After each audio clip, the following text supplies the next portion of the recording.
इसी में शक्ल दिखाई दे जाती है। हाँ, यही शक्ल दिखाई दे जाती है। सावधान। ओकारं विद्यु संयुक्तं नित्यं ध्यायन्ति योगिनः कामदं मोक्षदं चैव ओंकाराय नमो नमः। अविरल शब्द घनौघ प्रक्षाली सकल भूतल कलंका मुनि विरूपासी तीर्था सरस्वती हरतु न दूरितम् अज्ञानतिमिरान्धानां ज्ञानाञ्जन शलाकया चक्षुरुन्मीलितं येन तस्मै श्री गुरुवे नमः। श्री परम गुरुवे नमः। परम्पराचार्य गुरुभ्यो नमः।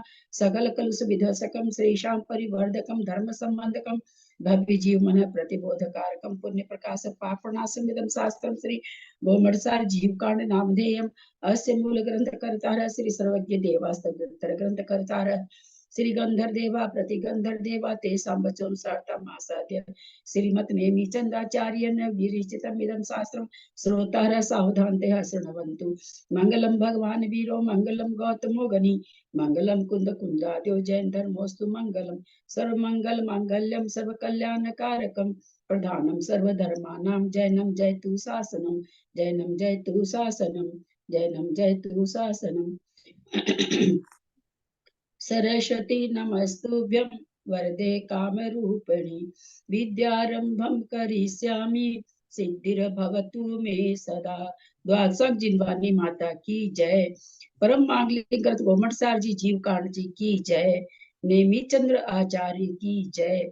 रत्नचंद्र मुक्तार जी की जय। अढ़ाई दीप पे विराजमान सभी आचार्य उपाध्याय सर्व साधु के चरणों में नमोस्तु नमोस्तु नमोस्तु। सभी आरिका माता जी के चरणों में वंदामि वंदामि वंदामि। सभी छुल्लक छुल्लिका एलक के चरणों में इच्छामि इच्छामि इच्छामि। सभी प्रतिमाधारी के चरणों में वंदना वंदना वंदना। ग्रुप में विराजमान पूज्य बाबू जी और भी जो पूज्य चरणों सबका सादर चरण स्पर्श सभी से सादर जय जी में। हम लोग जीव कांड जी का स्वाध्याय कर रहे हैं जो नेमी चंद्राचार्य के द्वारा लिखित है। उसमें आचार्य ने हमें 20 परूपना के द्वारा जीव के बारे में बताया है। गुणस्थान जीव समास पर्याप्ति प्राण संज्ञा गति इंद्रिय काय योग वेद कषाय ज्ञान संयम दर्शन लिष्या भव्यत्व सम्यक्त संगी और आहार और उपयोग हमारी सम्यक मार्गना चल रही है। सिद्धम शुद्धम पनमिय जिनिंदवर नेमि चंद्रमकलंकम गुणरयन भूषणुदयम जीवस परुवणम वोच्छम। छह द्रव्यों का फलाधिकार अर्थात उपकार। गाथा नंबर 671।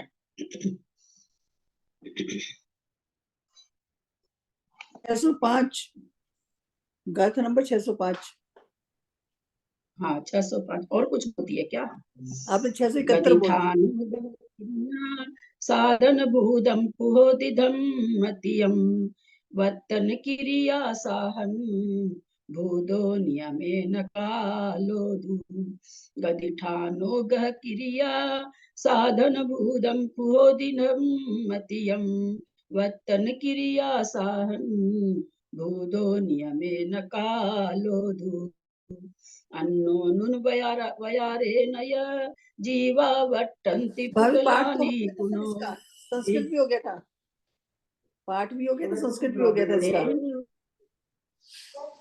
देहादिनिवत्तन कारणभूताहि नियमेन आहार वग्गणादो तिनि शरीराणि होन्त्युसासो तिस्सासो वियतेजो वगन खंडादु तेजगम तेजम गम भासमन वगनादो कमेन भासा मणं चकम मादो अठव्यकम मदव्वम होदीति जिने नीदिठम। गति ठान गति ठान स्थिति ओगाह और अवगाहन। गति क्रिया स्थिति क्रिया अवगाहन क्रिया का साधन भूतम साधन भूत है। खु होदी निश्चय से होदी माने होता है। धमतियम यानी धर्म अधर्म और आकाश ये तीन इसके साधन भूत होते हैं गति स्थिति और अवगाहन के। वर्तन क्रिया साहनभूतो, वर्तना और क्रिया का साधन भूत नियमेन, नियम से कालोदु काल होता है। अन्योनु वयारेन यजीवा, अन्योन्य एक दूसरे का जीवा जीव वटंती वटंती माने करते हैं। पुगलानि पुनो और पुगल और पुनो माने और पुगल द्रव्य देहादि निवत्तन देहादि निवृत्ति बना का कारण होता है नियमेन, नियम से। जीव एक दूसरे के उपकार करने में वर्तन्ति माने वर्तना करते हैं, और पुगल जो होता है देह आदि की निवृत्ति के कारणभूत होता है। आहार वगनादो तीन शरीरानि होंति, आहार वर्गना तीन शरीर के आहार वर्गना से तीन शरीर होता है। उच्छ्वासो निश्वासो और उच्छ्वास निश्वास भी होता है। तेजो वर्गन खंधादु तेजम अंगम, तेजो वर्गना की स्कंध से तेजस शरीर अंगम, तेज मान तेज अंगम माने शरीर, तेज शरीर होता है, तेजस शरीर होता है। भास मन वगनादो, भाषा और मनोवर्गना से कमेन कर्म पूर्वक भाषा और मन होता है। यानी भाषा वर्गना से भाषा होती है, मनोवर्गना से मन होता है। कम्मादो कार्मन वर्गना से 8वीं कम दब्बम होदेति, 8 द्रव्य कर्म होता है। इति जिन्हें ही नीतिठम, ऐसा जिनेन्द्र भगवान ने उपदेश दिया है। आवाज आ रही है ना? चले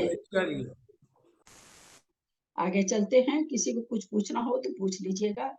धर्मादि 3 द्रव्य गति स्थिति और अवगाह इन क्रियाओं के साधन भूत होते हैं।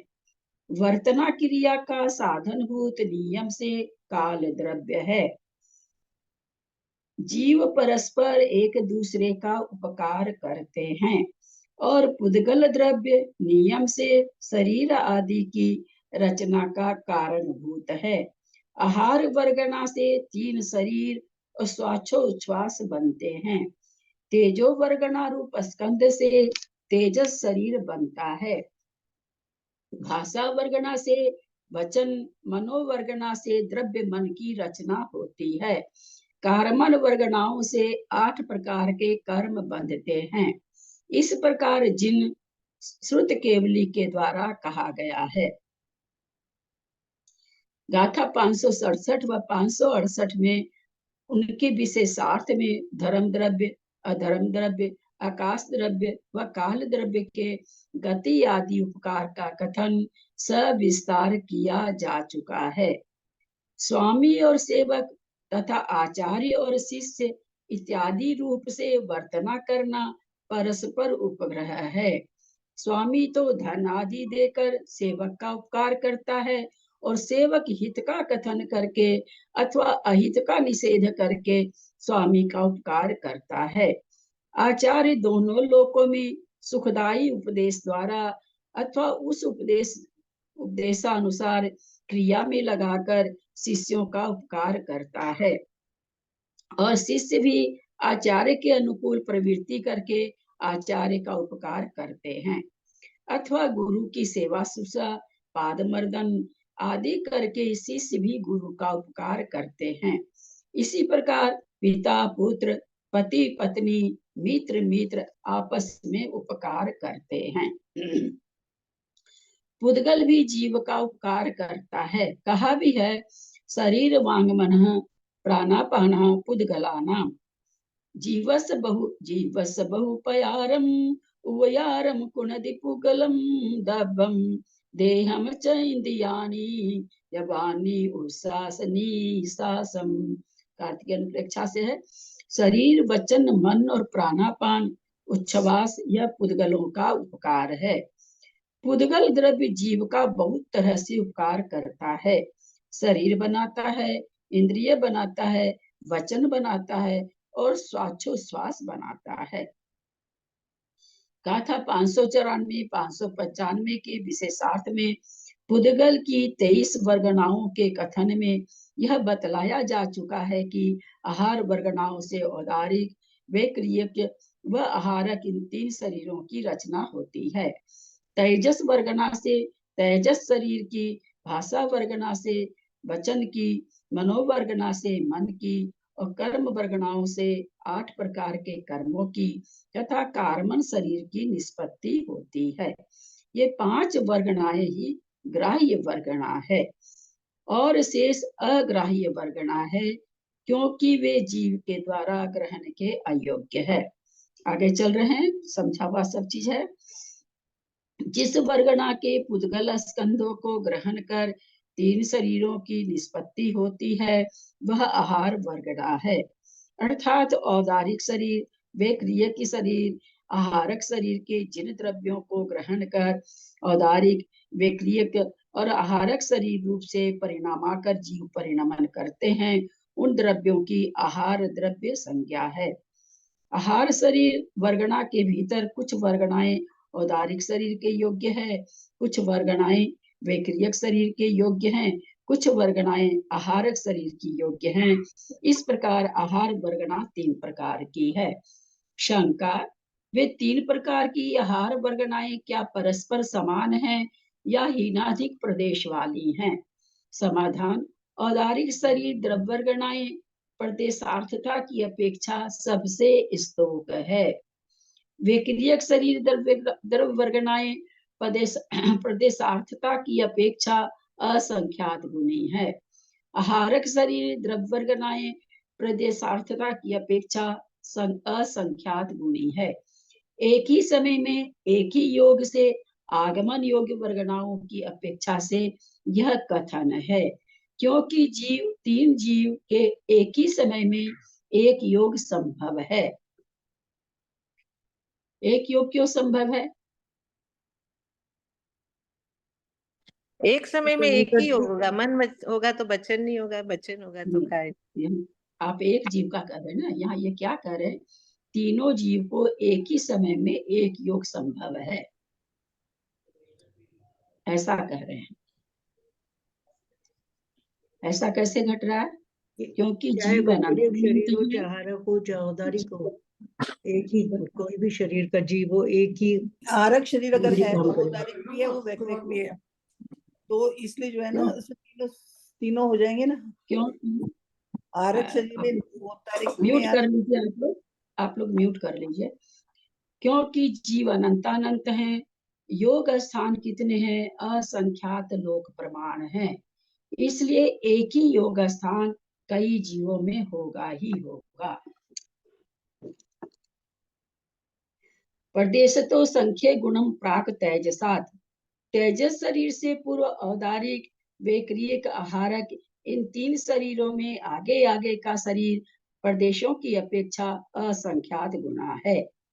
अवगाहना की अपेक्षा कार्मण शरीर द्रव्य वर्गनाएं सबसे स्तोक है।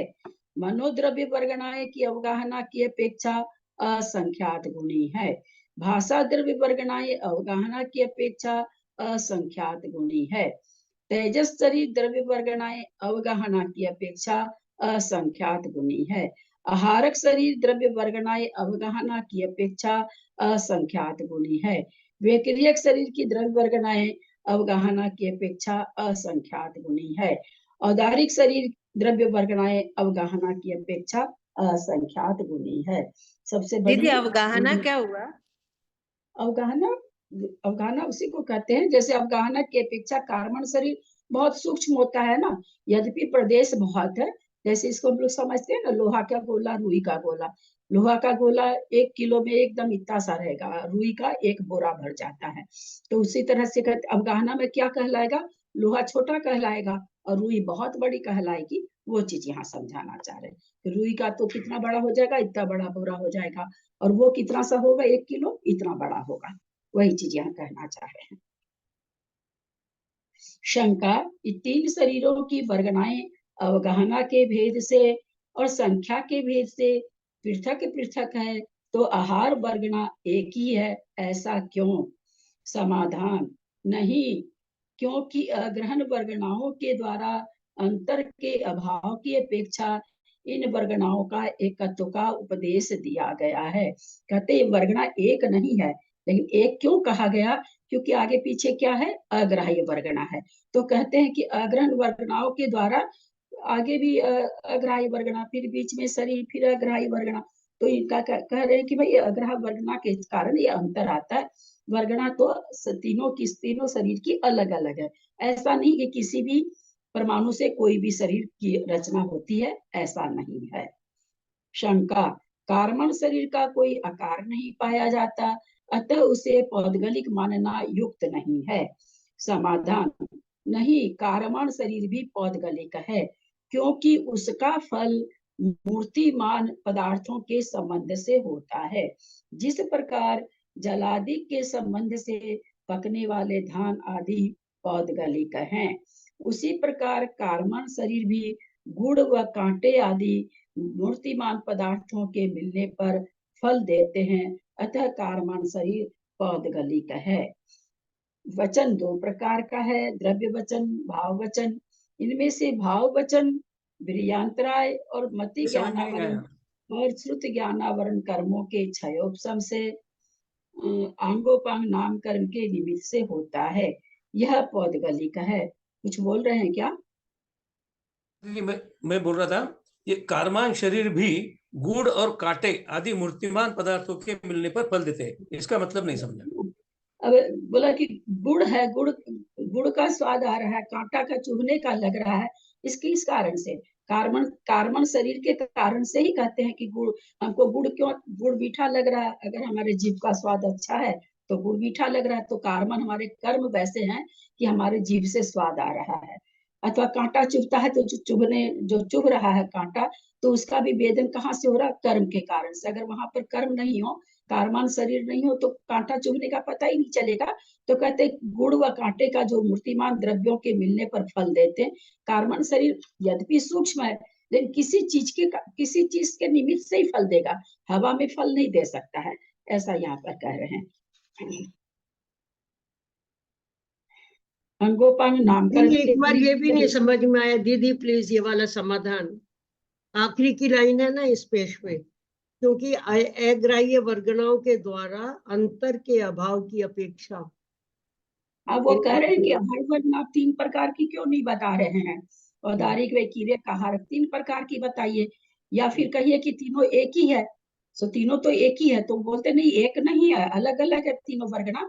लेकिन भेद इसलिए नहीं बताया जा सकता कि उसके बीच में कोई अग्राही वर्गना नहीं है।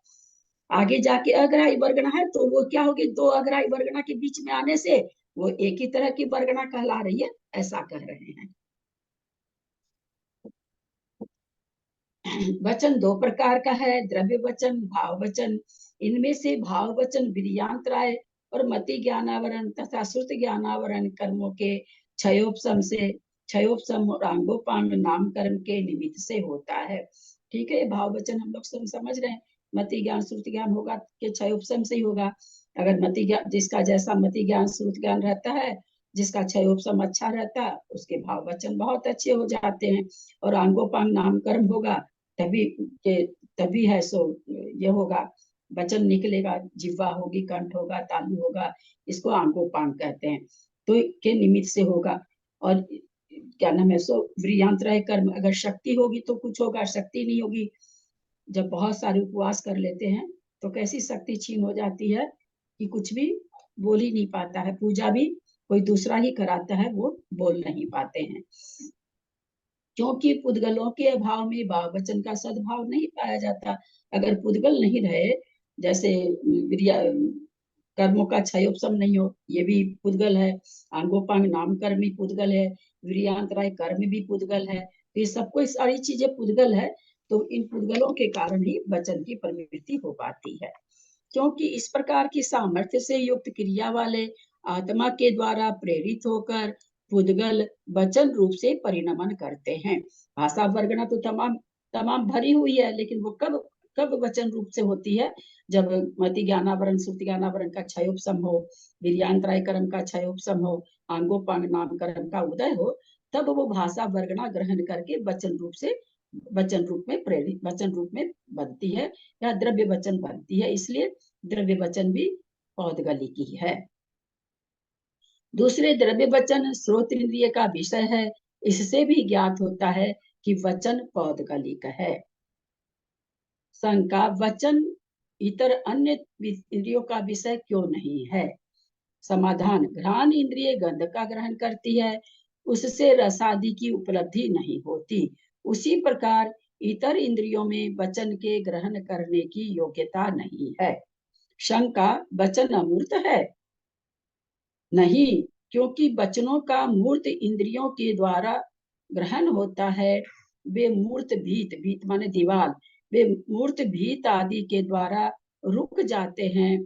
प्रतिकूल वायु आदि के द्वारा उनका व्याघात देखा जाता है ना। जिधर जिधर वायु बहती है उधर आवाज ज्यादा जाती है और उसके विपरीत में आवाज सुनते ही नहीं है, तथा अन्य कारणों से उसका अभिभव देखा जाता है। इससे शब्द का मूर्तपना सिद्ध होता है। हम लोग इसको कई बार समझ भी चुके हैं। मन दो प्रकार का है, द्रव्य मन और भाव मन। लब्धि और उपयोग लक्षण भाव मन पुद्गलों के आलंबन से होता है, इसलिए पौद्गलिक है। ज्ञानावरण तथा ज्ञानावरण और वीर्यांतराय के क्षयोपशम से अंगोपांग नामकरण के निमित्त से जो पुद्गल गुण दोष का विचार और स्मरण आदि उपयोग के सम्मुख हुए आत्मा के उपकारक हैं, वे ही मन रूप से परिणत होते हैं। अतः द्रव्य मन भी पौद्गलिक है। शंका, मन एक स्वतंत्र द्रव्य है, वह रूपादि परिणमन से रहित है और अणु मात्र है, इसलिए उसे पौद्गलिक मानना अयुक्त है। समाधान, इस प्रकार की शंका अयुक्त है। क्या वह मन आत्मा और इंद्रियों से संबंध है या असंबंध? यदि असंबंध है तो वह आत्मा का उपकारक नहीं हो सकता और इंद्रियों की सहायता भी नहीं कर सकता।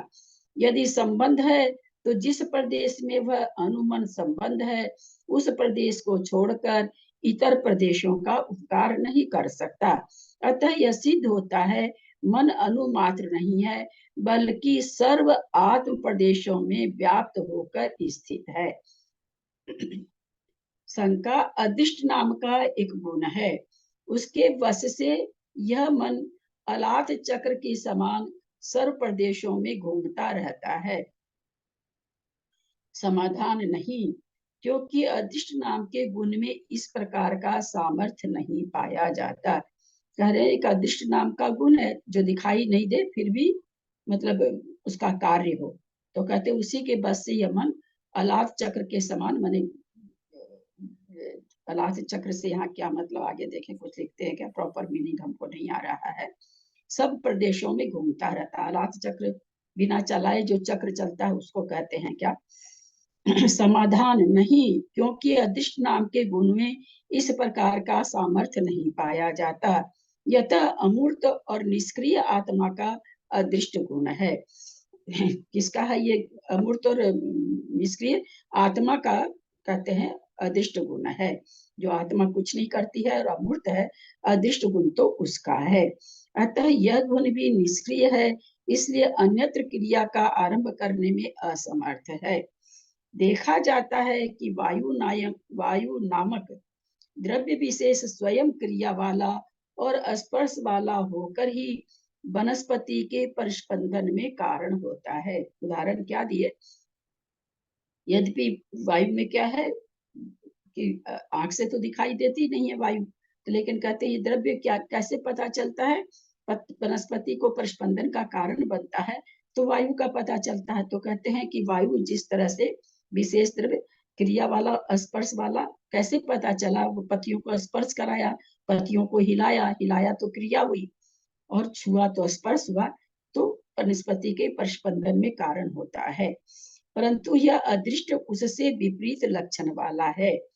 जो वायु के लिए कह रहे हैं कि यह भी अदृष्ट है परंतु यह विपरीत लक्षण वाला है, इसलिए यह क्रिया का हेतु नहीं हो सकता, इसलिए इसको क्रिया का हेतु नहीं कह सकते हैं वायु को। वीर्यांतराय और ज्ञानावरण के क्षयोपशम, वीर्यांतराय और ज्ञानावरण के क्षयोपशम तथा अंगोपांग नामकरण की उदय की अपेक्षा रखने वाला आत्मा कोष्ठगत जिस वायु को बाहर निकालता है, उच्छ्वास लक्षण उस वायु को प्राण प्राण कहते हैं, तथा वही आत्मा बाहरी जिस वायु को भीतर करता है, उसे निश्वास लक्षण उस वायु को अपान कहते हैं। इस प्रकार ये उच्छ्वास निश्वास लक्षण वाले प्राणापान भी आत्मा का उपकार करते हैं, क्योंकि इनसे आत्मा जीवित रहती है। ये मन प्राण और अपान मूर्त हैं, क्योंकि दूसरे मूर्त पदार्थों के द्वारा इनका प्रतिघात आदि देखा जाता है। जैसे प्रतिभय उत्पन्न करने वाले बिजलीपात आदि के द्वारा मन का प्रतिघात होता है। बहुत जोर से बिजली कड़कती है तो एक बार हम लोग हिल जाते हैं, तो वही कह रहे हैं कि मूर्त है, मन मूर्त है, इसी कारण बिजली के कारण मन का प्रतिघात होता है। सुरा आदि द्वारा अभिभव, सुरा मतलब शराब आदि के द्वारा मन का अभिभव होता होगा, तथा हस्ततल और वस्त्र आदि के द्वारा मुख ढक लेने से प्राण और अपान का प्रतिघात होता है, किंतु अमूर्त का मूर्त पदार्थ के द्वारा अभिघात आदि नहीं हो सकता। अमूर्त पदार्थ किसी मूर्त पदार्थ के द्वारा नहीं रोका जा सकता है। इससे प्रतीत होता है ये सब मूर्त हैं, प्राण मन प्राण और अपान, तथा इसी से आत्मा के अस्तित्व की सिद्धि होती है। बोला आत्मा की अस्तित्व की इससे सिद्धि भी हो जाती है। सर्वार्थ सिद्धि का है 5वें अध्याय का। इनके अतिरिक्त सुख दुख जीवन मरण में भी पुद्गल के उपकार हैं। जब आत्मा से बद्ध साता वेदनी कर्म द्रव्यादि बाह्य कारणों से परिपाक को प्राप्त होता है, तब आत्मा को जो प्रीति या प्रसन्नता होती है वह सुख है। इसी प्रकार असाता वेदनीय कर्मोदय से जो संकलेश रूप परिणाम होते हैं वह दुख है। भव स्थिति के कारण आयु कर्म के उदय से जीव के श्वासोश्वास का चालू रहना, उसका विच्छेद न होना जीवित है, और उसका उच्छेद हो जाना मरण है। साधारणतया मरण किसी को प्रिय नहीं है, तो भी व्याधि पीड़ा शोकादि से व्याकुल प्राणी को मरण भी प्रिय होता है, अतः उसे उपकार श्रेणी में ले लिया गया है ना। जीवित मरणोपग्रहाश्च, कि मरण का भी उपकार, पुद्गल मरण का भी उपकार करते हैं। यहाँ उपकार शब्द से इष्ट पदार्थ नहीं लिया गया है, किंतु पुद्गलों द्वारा होने वाले समस्त कार्य लिखे गए हैं। कोई कह दे कि इष्ट पदार्थ ही लिया गया है, तो ऐसा नहीं कहते, पुद्गल क्या क्या कार्य करते हैं वो बताया जा रहा है। दुख भी अनिष्ट है, किंतु पुद्गल का प्रयोजन होने से उसका निर्देश किया गया। सुख दुख जीवित मरणो उपग्रहाश्च, ऐसा कहते हैं, करने से सबका कहा गया है। पुद्गलों का स्व उपग्रह भी है। पुद्गल अपने पर भी उपकार करता है, जैसे कांसे को भस्म से, जल को कतक फल से साफ किया जाता है। कांसा भी पुद्गल, भस्म भी पुद्गल, लेकिन पुद्गल कहते हैं स्व उपग्रह भी है, अपने ऊपर भी उपकार करता है, ऐसा यहाँ पर कह रहे हैं।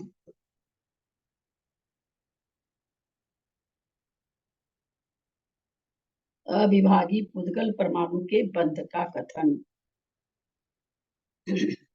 निधत्तम लुखंतम बंधस्य कारणम तुये यादि संख्ये जा नंत विहा सिद्ध गुण निधनुख गुण। निधत्तम लुखंतम बंधस्य कारणम तुये यादि संख्ये जा अनंत बिहारी धनुख गुणा। एक गुणम तु जहन्नम निधत्तम विगुणति गुण संख्ये जानंत गुण होदितः रुख भावम च। एक गुणम तु जहन्नम निधतं विगुणति गुण संख्ये जानन्त गुण होदिता रुख भावं च एवं गुण संयुक्ता परमाणु अधिवगण मीठिया जोग दुगान बंधे दोनम बंधो हवे नियमा एवं गुण संयुक्ता परमाणु अधिवगण मीठिया जोग दुगान बंधे दोनम बंधो हवे नियमा सिद्ध निध निधान बज्जन्ति रुखा रुखाय पोगल्ला निधलुखाय भजन्ति रुवा रुवीय पोगल्ला निध निधान भजन्ति रुख रुखाय पोगल्ला निधलुखाय भजन्ति रुवा रुवीय पोगल्ला निधिधरोलि मध्ये विसरिस जादिस समगुणम् एकं रुविति होदि सन्ना शेषाणं तु अरुविति निधिधरोलि मध्ये विसरिस जादिस समगुणम् एकं रुविति होदि सन्ना शेषाणं ता अरुविति। अरे बाबा बहुत गाथा है। दो गुण निधानुस दो गुण निधानुसय दो गुण लुखानुगम हवे रूबी इगिति गुणादि अरूबी रुखस वितम वैदी जाने तम अलग होगा दो गुण निधानुसय दो गुण लुखानुगम हवे रूबी इगितिग गुणादि अरूबी रुख सवितम तम व इदी जाने सिद्धस सिद्धन दुराही ये न लुखस। ये दूसरी राग उपजाती है। एक मिनट उपजाती छंद आ गया, याद नहीं आ रही है उपजाती छंद कई राग है। एक मिनट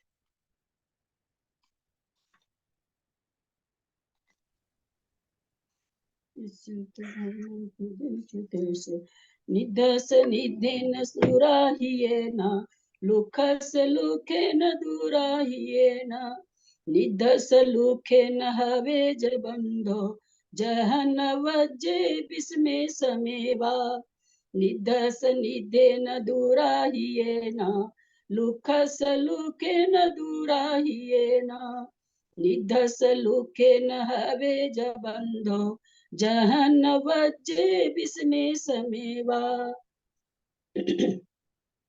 सिद्धिधरे सम विषमा दो तिगादि दूतरा होंती उभये भी सम विषमा सरी सिदरा होंती पतेयम निधिधरे सम विषमा दो तिगादि दूतरा होंती उभये भी सम विषमा सरी सिदरा होंती पतेयम दो तिग पव भवतु दो तिग पव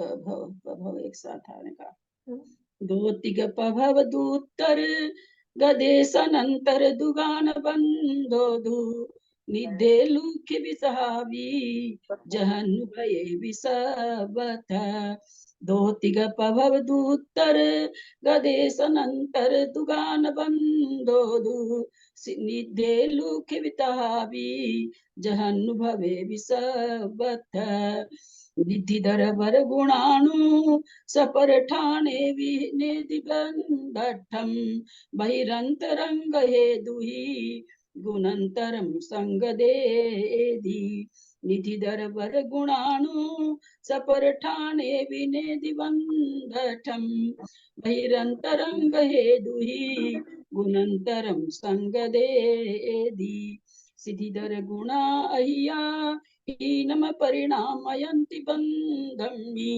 संखेजा अनंत पदेशान खंदानम निधिधर गुणाहिया हीनम परिणामयन्ति बंधम्नि संखेजा अनंत देशान खंदानम। पढ़िए, खूब सारी गाथा है, ये सब कोई पढ़ लीजिए। एक एक 5 6 11 गाथा है, 11 लोग पढ़िए। निधत्तं लुक्खत्तं बन्धस्य कारणं तु एयादि संख्येजा अनंत विहा निधनुख गुणा एक गुणम निधत एक गुणम तुझैनम निधत्तम विगुणति गुण संखेजा अनंत गुण होदी तहाँ रुख भावम च एवं गुण संयुक्ता परमाणु आदि वग्ग निमिठिया योग्य दुगाणम बंदे दोणम बंदो हवेड़ियमा ऋदिणिदाणे भजन्ति रुख रुखाज्य पोगला ऋदिण रुखाय भजन्ति रुवारुबिया पोगला निद्धिधरोलि मध्ये विसरिस जादिस्य समगुणम् एकं रुवित्ति होदि सन्ना शेषानंता अरुवित्ति। दो गुणी से निधान से दो गुण निधानुसय दो गुण लुखाणुगम हवे रूवी इगिति गुणादि रूवी रुखस्तवि तवम इति जाने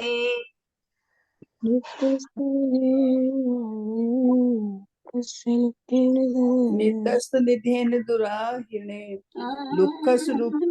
अरे भैया ठुमरी मत बनाइए, ठुमरी मत बनाइए। जिस छंद की जो राग उसी राग में ठुमरी मत बनाइए, बहुत बड़ा शास्त्र है। हम इसको फिर से पढ़ देते हैं।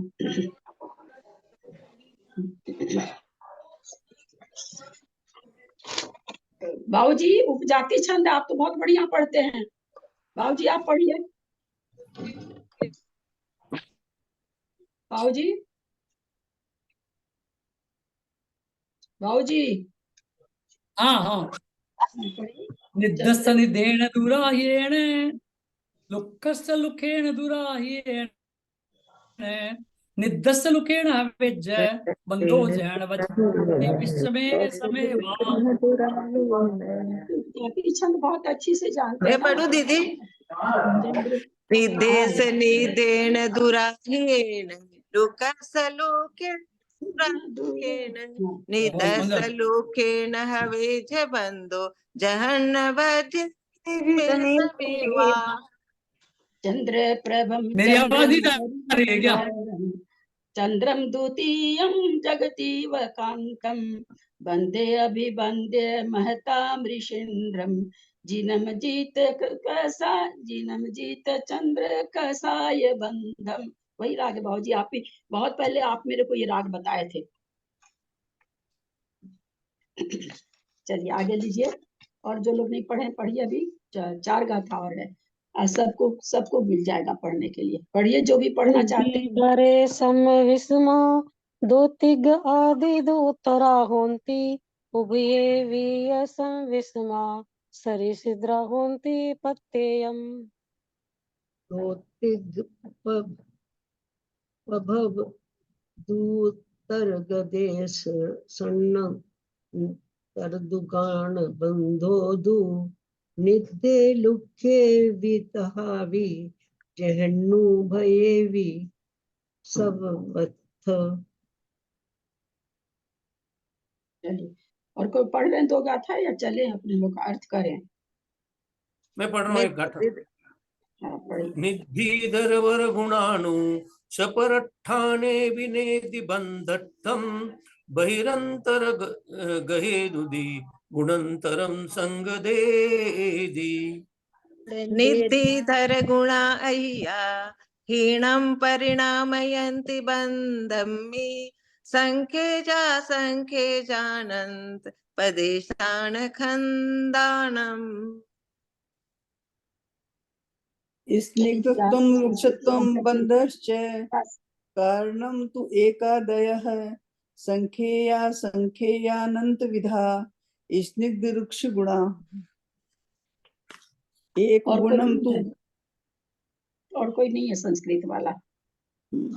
एक गुणम तु जघन्यम स्निग्धत्वे द्विगुण त्रिगुण संख्येया संख्येयानंत गुणम भवति तथा वृक्ष भावम च एवं गुण संयुक्ता परमाणव आदि वर्गणायाम स्थिताः योग्य द्विकीयो बंधे द्वयो बंधो भवेन्नियमत् स्निग्ध स्निग्धा न बन्ध्यते वृक्ष वृक्षवान्त पुद्गलः स्निग्ध वृक्षाश्च बन्ध्यते रूप्य रूपिणश्च पुद्गलः। स्निग्ध तरावली मध्य विसदृश जाते समगुणः एकः रूपीति भवति संज्ञा शेषानं ते अरूपिणीति। द्विगुण स्निग्धाणश्च द्विगुण वृक्षाणुको भवेत् रूपी एक त्रिगुणादि अरूपी वृक्षस्यापि तद्विदिति जानीहि। मैं पढ़ती हूँ दीदी। स्निग्ध से स्निग्ध मेरे मोबाइल में मैंने जो किया है एक निकाला है।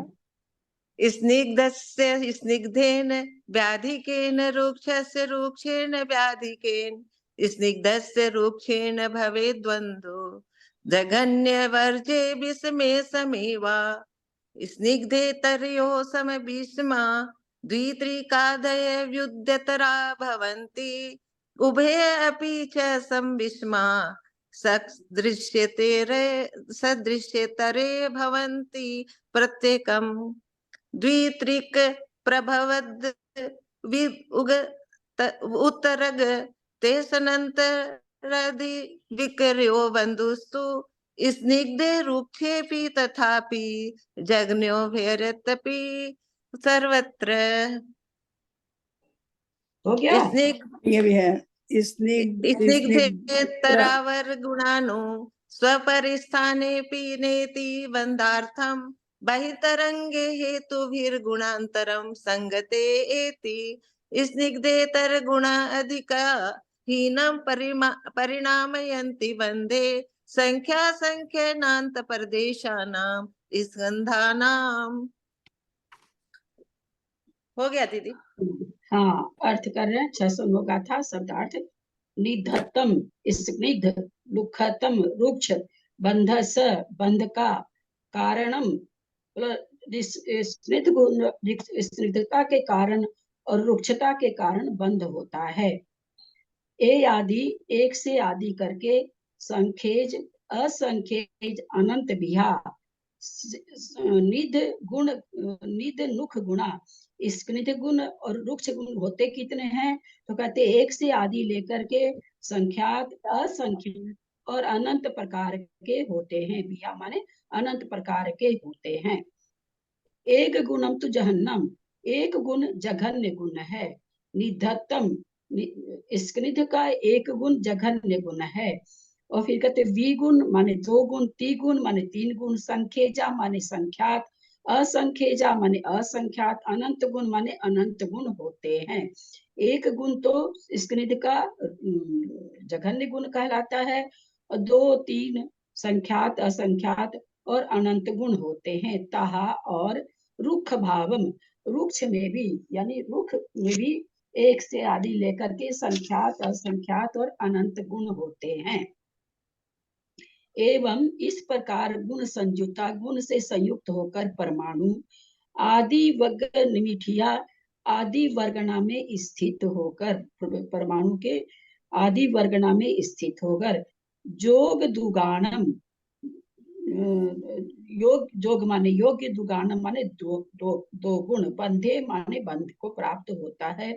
दोनम बंधे हवे नीमा दोनों में ही दो गुण आने पर बंध होता है नियम से, यानी रुक्ष में भी स्निग्ध में भी। निधा निधा न बंझंती निध निधा न बंझंती स्निग्ध और स्निग्ध का बंध नहीं होता है। रुख रुखा या पुद्गला रुक्ष रुक्ष का भी बंध नहीं होता, पुद्गल का बंध नहीं होता है। निध लुखाय बंधन्ति, स्क्निध और रुक्ष आपस में बंधते हैं। रुवा अरूपी पुद्गला, रूपी और अरूपी पुद्गल। आगे बताएंगे पुद्गल को अरूपी क्यों कह रहे हैं। निधि निधि इधरो ओली मध्य, स्क्निध से इतर माने रुक्ष में, ओली माने पंक्ति, मध्य माने मध्य। बी सरिस जादी स, बी सरिस माने बी सदृश गुण होने पर, सम गुणम एकम और सम गुण होने पर एकम माने एक। रुवीति, रुवीति माने घटा कम करने पर। होदी सन्ना शेषानम ता आवृत्ति, बोला उसकी संज्ञा क्या हो जाती है, उसकी संज्ञा रूपी हो जाती है और शेष की अरुवत्ती संज्ञा होती है।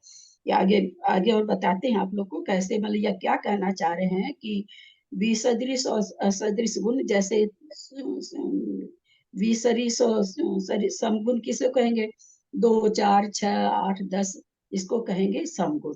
और एक से जब चालू करेंगे 1 3 5 7 8 ये कहलाते हैं विसदृश गुण। तो ये क्या कह रहे हैं,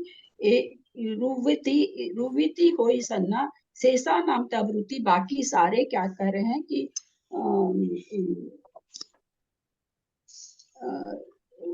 जो 2 परमाणु के बंध स्थान को प्राप्त होने पर, कहाँ है बार 13वीं का था ना, हाँ निधि दरो, हाँ और पंक्ति के मध्य में जो, जैसे ये इसमें ना स्क्नित गुण की और रुक्ष गुण की एक पंक्ति बना दी जाती है, स्क्नित गुण की 2 4 6 8 10 11 इस तरह से, और उसी की विसदृश भी बनाई जाती है।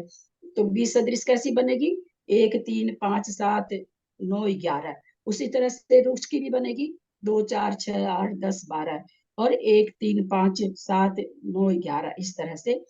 तो यहाँ पर वो कह रहे हैं कि 13 में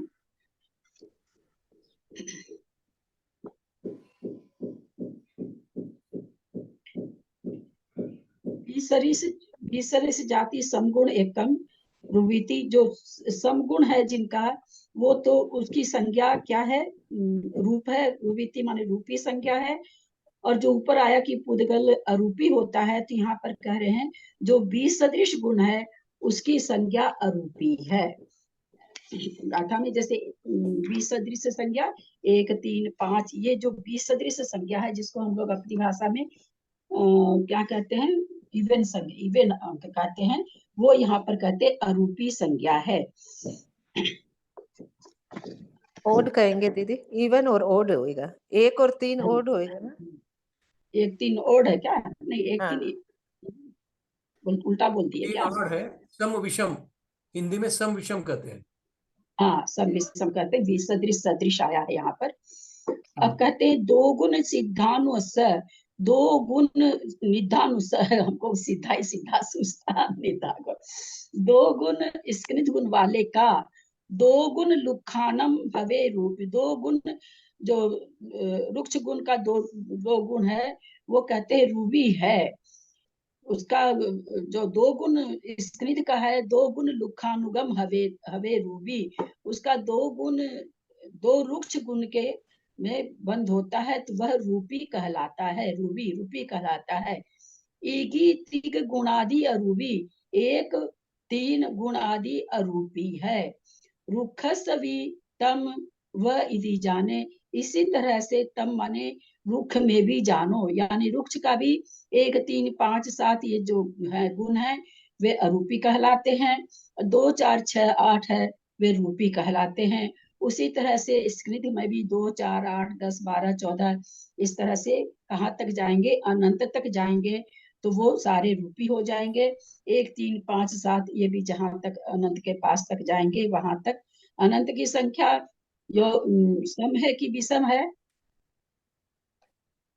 केवल ज्ञान अनंत है, केवल ज्ञान की संख्या उत्कृष्ट संख्या समरूप है, समरूप है, इसलिए विषम संख्या उसके लिए पहले तक जाएगी।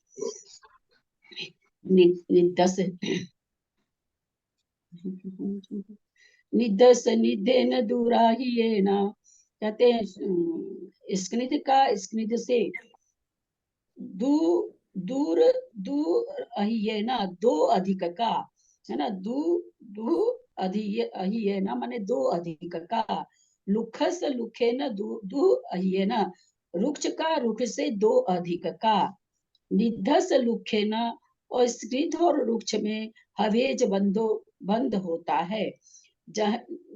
जहन वज्जे विस्मय समेवा, जघन्य का वज्य माने वर्जित है, रहित है, बंध से रहित है, विषम में भी और सम में भी, यानी एक स्निग्ध गुण का एक स्निग्ध गुण से बंध नहीं होगा, एक रुक्ष गुण का एक रुक्ष से बंध नहीं होगा। पहले ही बता दिए हैं कि जघन्य किसको कहते हैं, एक को जघन्य कहते हैं, ऐसा पहले ही बता के आ गए हैं। तो कहते हैं उनमें बंध नहीं होगा। यहाँ पर क्या कर रहे हैं, स्क्निध का स्क्निध से होगा, रुक्ष का रुक्ष से होगा, लेकिन किसके, दो अहिये ना दो अधिक के साथ बंद होगा। यानी अगर दो है, एक परमाणु दो गुण का है तो चार गुण वाले के साथ बंद होगा। और उसके साथ जो एक जहन है, जघन्य दोनों भी वर्जित है, न जघन्य का अपने साथ होगा, न जघन्य का किसी दूसरे के साथ होगा। फिर कहते हैं एक यहाँ पर जो कि अपने तत्वार्थ सूत्र में ये चीज नहीं आई थी, अपने उस समय पढ़े थे सर्वार्थ थी तो भी ये बात आई थी, और तत्वार्थ सूत्र पढ़े थे तब भी बात आई थी।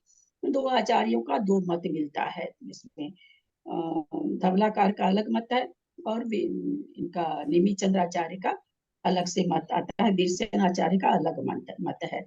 तो यहाँ पर क्या कह दिए, यहाँ क्या कहते हैं, निधस दुराही है ना, पहले तो यह कह दिया कि दो गुण अधिक में होता है। फिर क्या कहते हैं, निधस लुखे न हवेज, स्क्निध का रुक्ष से बंद होता है, हवेज बंद होता है, जहन वज्जे विषमे समेवा, और जघन्य का दोनों जघन्य विषम जघन्य गुण वालों का बंध नहीं होगा, लेकिन जो हम बंद बता रहे हैं वो क्या कहते हैं, विषमे समेवा, विषम में भी होगा और सम में भी होगा। यानी जैसे 3 है तो 3 5 का, विषम तो संख्या 5 है, 3 5 7 है तो 3 का 5 के साथ हो जाएगा, 2 का 4 के साथ हो जाएगा। तो वही कहते हैं सम में भी होगा और विषम में भी ये बंद होगा, लेकिन जघन्य गुण में नहीं होगा। फिर आगे क्या कह रहे हैं, निधि इधरे, निधि है ना, निधि इधरे सम विस्मा, निधि इधरे सम विस्मा, निधि माने स्क्निध, इधरे माने उससे उल्टा उच्च, सम विस्मा समान और विषम, समान माने वही 2 4 6, विषम माने 1 3 5 7, 2 3 आदि 2 उत्तरा होती, 2 3 आदि से लेके 2 उत्तरा 2 आगे तक बंद होता है। यानी 2 है तो 4 से बंद होगा, 3 है तो 5 से बंद होगा। ऐसे कहते 2 3 आदि 2 3 आदि से लेके 2 उत्तरा, उसके आगे आगे 2 बढ़ा दीजिए, होंती माने होता है। उभये भी सम विषमा, दोनों ही सम और विषम में, दोनों में ही सम और विषम में, यानी सम वाली संख्या गुण है 2 4 6 8, तो उसमें भी 2 आगे बढ़ाइए तो बंद होगा, और विषम है तो उसमें भी 2 आगे बढ़ाने से बंद होगा। सरी सिद्रा होंती पत्ययम, दोनों ही धारा एक जैसी समान चलती है, प्रत्येक धारा में कहते हैं रूपी और अरूपी या सम और विषम होते हैं, या सम विषम रूपी और अरूपी दोनों में होते हैं। सरीसी माने एक जैसा, इधरा माने दोनों में ही होते हैं। दो तिग पभव, दो तीन पभव, पभव माने ये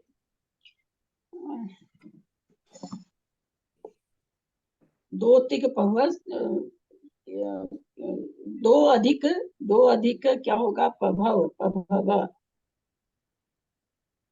समान गुण में, पभव माने यहाँ क्या होगा,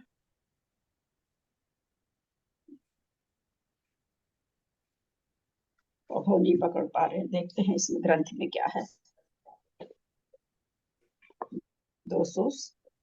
617 स्क्निध व रुक्ष दोनों में ही 2 गुण के ऊपर जहां जहां वृद्धि हो, अच्छा वह समधारा कहलाती है। अच्छा, समानांतर दुगान बंधो 2 और 3 के ऊपर, उपभव माने ऊपर, दो उत्तर दो दो आगे तक देश अनंतर, उस दो दो का स्थान अनंतर होने पर दुगान बंद दो दो दोनों में बंद होता है। सिद्धे लुखेवी निधे लुखेवी स्कृत और लुक्ष में भी तहावी तहावी माने वहां भी जहन भयो सवथ सभी जगह इस तरह से जघन्य और जघन्य भय में तो एक है। सदृश विषय दोनों सम विषम में प्रत्येक में होते हैं। अच्छा जहन्नु यहाँ जहन्नु माने तो जघन्य होना चाहिए। जहन्नु उभय भी सर्वथ जघन्य और उभय दोनों में सब जगह होता है। जघन्य क्यों दिया? सिद्धि दर वर गुणानु निधि निधि निधि दर वर गुणानु निधि स्कृत और इधर माने रुक्ष, वर माने अवर, अवर माने जघन्य, गुणानु माने गुण में, सपर ठाने भी सपर माने स्व और पर ठाने भी माने स्थान में, नेदिम माने नहीं, बंधठम बंध नहीं होता है। बहिरंतर गहे दूही बहिरंग और अंतर हेतु ही, बहिरंग और अंतर के हेतु से ही गुणंतरम संग देहेदी अनंत अनंतर गुण वाला गुण के अनंतर वाला अनंतर गुण वाले के साथ संग दे माने बंध, एदी माने इस प्रकार होता है। सिद्धि दर गुणा निधि दर गुणा स्कृत और इधर का गुण अहिया जो अधिक होते हैं, हीनम जो हीन होता है, परिणामायंती बंधम भी परिणाम वो बंध होने पर परिणामा लेता है। अधिक गुण वाला जिसका गुण अधिक होता है, रुक्ष का अधिक होता है रुक्ष का, स्कृत का अधिक होता है स्कृत का, दूसरे को परिणामा लेता है। संख्येजा संख्येजा अनंत प्रदेशानाम खंडानाम, संख्यात असंख्यात और अनंत प्रदेशी अले अस्कंध को अस्कंध होते हैं, खंडानम अस्कंध होते हैं। 11 गाथा एक साथ बाबा।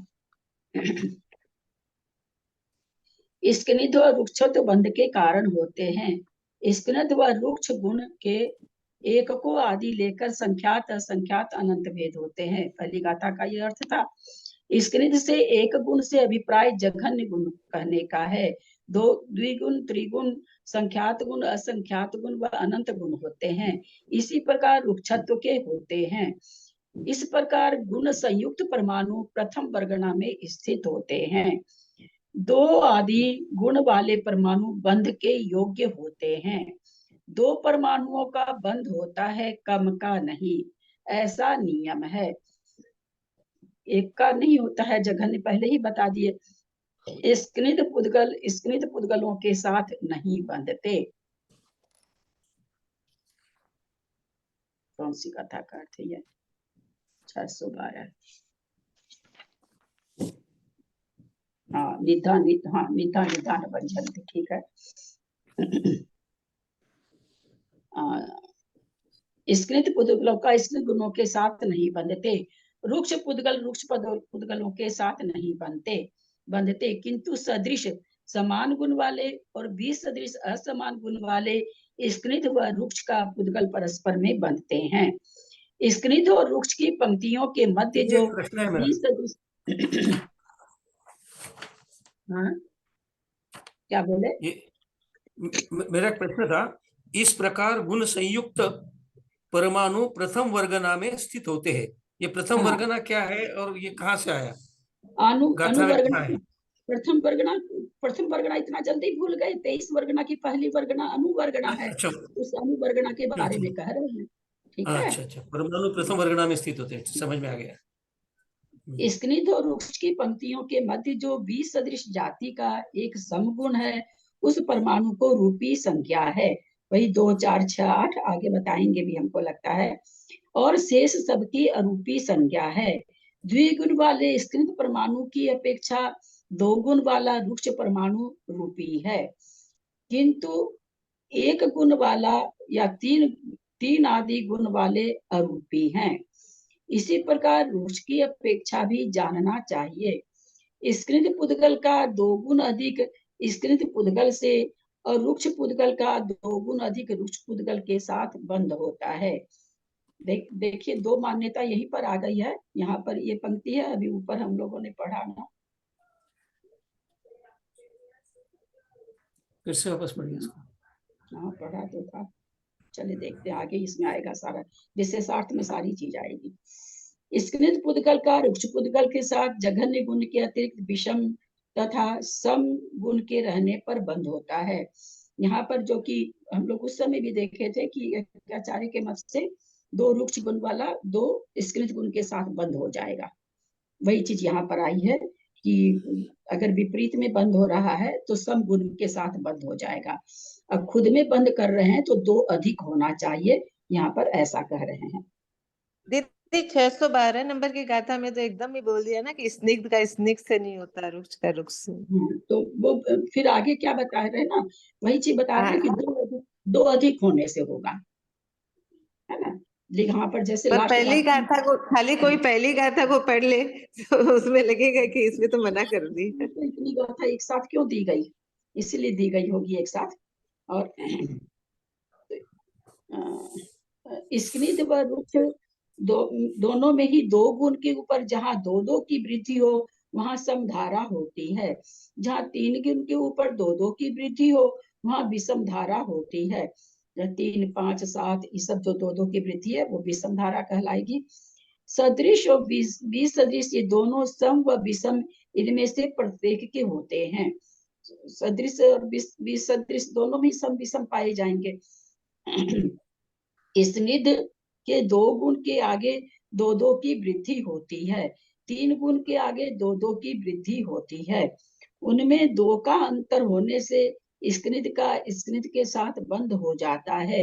रुक्ष में भी इसी प्रकार जानना चाहिए, किंतु दोनों में सर्वत्र जघन्य का बंद नहीं होगा। अब समधारा में तो शुरू 2 से होता है, विषम धारा में शुरू कहाँ से हो जाता है, 1 से हो जाता है। तो वो यहाँ पर बता रहे हैं कि भाई दोनों में ही उसमें 3 का 5 से हो जाएगा, 5 का 7 से हो जाएगा, मतलब वृक्ष में भी हो जाएगा, विषम धारा में भी होगा, सम धारा में भी होगा।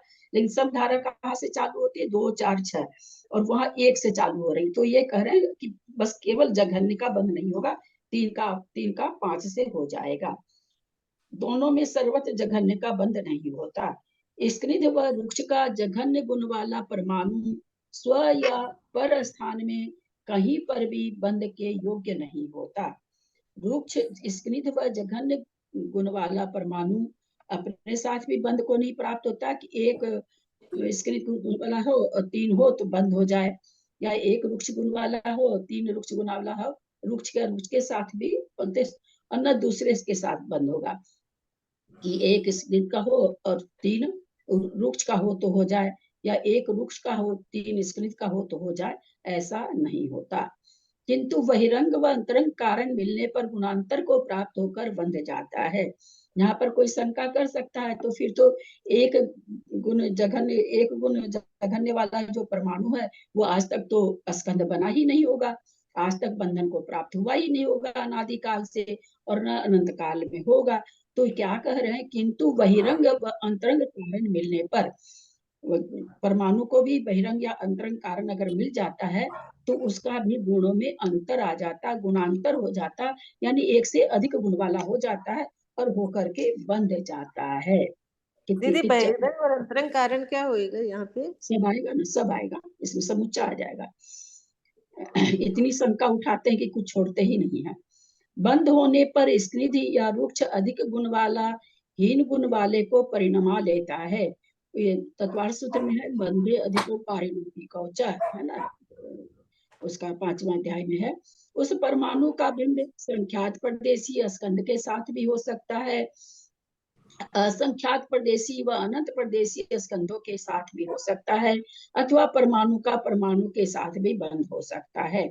ये इसमें इनके मत से अलग निकला, क्योंकि बाकी क्या कह रहे हैं कि ये परमाणु का बंद स्कंद के संख्यात के साथ भी करा रहे हैं, असंख्यात के साथ भी करा रहे हैं, अनंत परदेशी वाले स्कंद के साथ भी करा रहे हैं।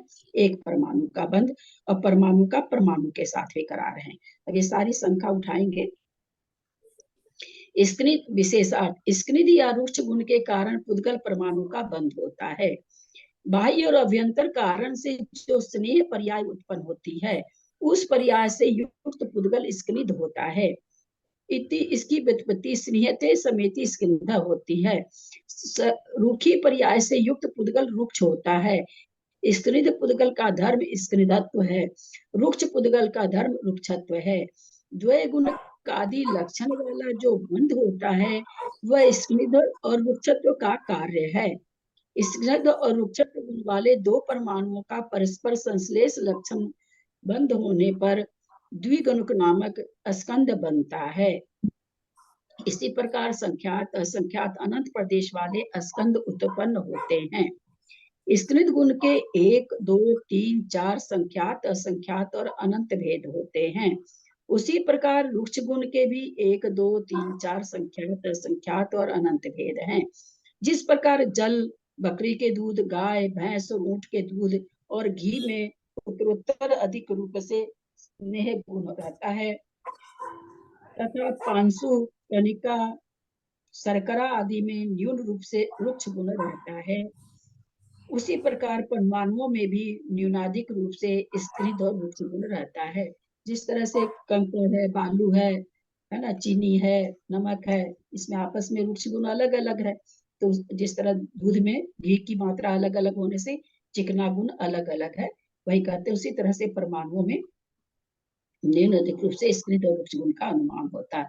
संश्लेष बंध का क्या लक्षण है?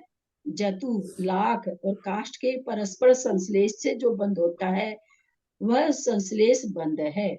जतु पद से वज्रलेप, मैन आदि चिक्कन द्रव्यों का ग्रहण होता है। मैंने कहा था ना, लाल लाल सा आता मैं तो ये कहते हैं चिकने पदार्थ का ये कहलाएगा द्रव्य को ग्रहण। ये सारे चिकन पदार्थ हो गए, मतलब स्निग्धत्व वाले हो गए। शंका, एक गुण को जघन्य गुण कहा है तो उस जघन्य गुण का क्या प्रमाण है? नहीं, यह जघन्य गुण अनंत अभिभागों प्रतिच्छेदों से निष्पन्न होता है। अभिभाग प्रतिच्छेद किसे कहते हैं? एक परमाणु में से जघन्य वृद्धि होती है वह अभिभाग प्रतिच्छेद है। लोग समझ रुके हैं पर भूल जाते होंगे। जैसे बताया था कि एक परमाणु है 10 गुण वाला है, सबसे जघन्य परमाणु देखा गया कि 10 शक्ति वाला, 10 शक्त्यांश उसमें। उसके बाद जो परमाणु मिला तो देखा गया उसमें 12 शक्त्यांश है। तो अभिभाग प्रतिच्छेद का प्रमाण कितना हो गया? 2 हो गया। इसी को अभिभाग प्रतिच्छेद का सबसे कम वृद्धि जो पाई जाए उसको जघन्य वृद्धि को अभिभाग प्रतिच्छेद कहते हैं। इस प्रमाण से जो अभिभाग प्रतिच्छेद से परमाणु के जघन्य गुण अथवा उत्कृष्ट गुण छेद करने पर सब जीवों के अनंत गुणे अनंत अभिभाग प्रतिच्छेद प्राप्त होते हैं। शंका, यदि अनंत अभिभाग प्रतिच्छेदों से युक्त जघन्य गुण में एक गुण शब्द प्रवृत्त रहता है तो 2 जघन्य गुणों में 2 गुण शब्द की प्रवृत्ति होनी चाहिए, अन्यथा 2 शब्द की प्रवृत्ति उपलब्ध नहीं होती। यह कोई दोष नहीं है, क्योंकि जघन्य गुण के ऊपर एक अभिभाग प्रतिच्छेद की वृद्धि होने पर 2 गुण भाव देखा जाता है। जघन्य गुण जैसे 10 और 12 कहे, अब तीसरा परमाणु देखा गया कि उसमें 14 का शक्त्यांश है, तो वही कह रहे हैं कि वहां पर 2 गुण देखा जाता है, इसलिए 2 गुण कहने में हर्जा नहीं है। समय हो गया है।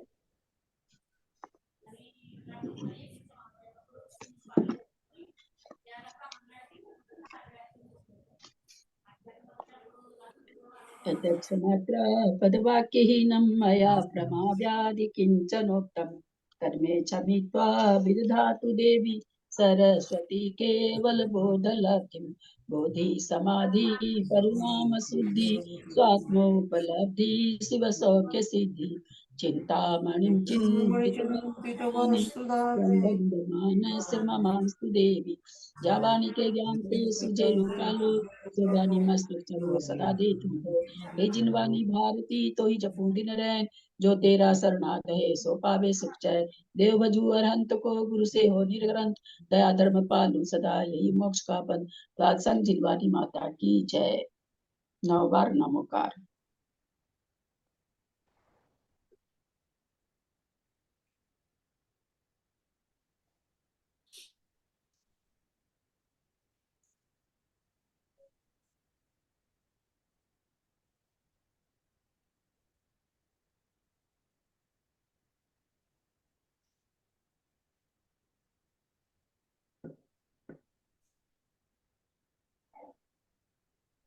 भाभी को प्रणाम, बाकी सभी को जय जिनेंद्र। दीदी को सादर प्रणाम, सबको जय सभी को वंदना, जय जिनेंद्र, ललिता को जय जिनेंद्र। सभी बड़ों को प्रणाम, जय जिनेंद्र। प्रतिमाधारी को वंदना, पूज्य जनों का सादर चरण स्पर्श, शक्ति से सादर जय जिनेंद्र। कल अष्टमी है और परसों होगा, कल अष्टमी है। सभी बड़ों को प्रणाम, सभी को जय जिनेंद्र। दीदी को प्रणाम, सबसे जय जिनेंद्र। एंड कर रहे हैं।